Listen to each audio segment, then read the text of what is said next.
জয় মা তারা, জয় গুরু বামদেব, জয় মা ভবতারিণী। আজকে আমার একটা ভিডিও, সেটা হচ্ছে কথা বলার আছে ভিডিওতে। সেটা হচ্ছে বিদ্যাধারী। আমরা অনেক জায়গায় পড়েছি, আমরা মা দুর্গাকে মহাস্নান করার সময় বিদ্যাধারী বলি। সেই বিদ্যাধারীটা কারা, এইটার বিষয় একটা আলোচনা।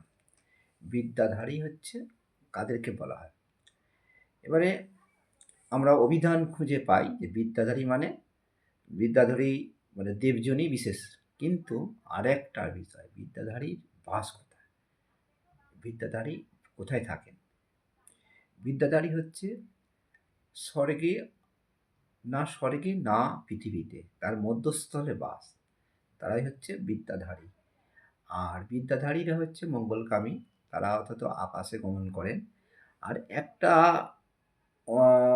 বিষয় জানার, এরা মঙ্গলকামী অনুচর হলেও এদের নিজস্ব রাজা ছিল। এরা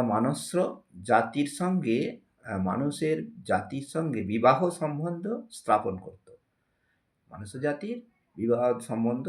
করত। এইরূপ এদের কামরূপীও বলা হয়, ঠিক আছে। কারণ এরা ইচ্ছা মতো নিজেদের চেহারা পরিবর্তন করতে পারতেন, এই জন্য এদেরকে বিদ্যাধারী বলা হয়। জয় মা, জয় গুরু বামদেব, জয় তারা।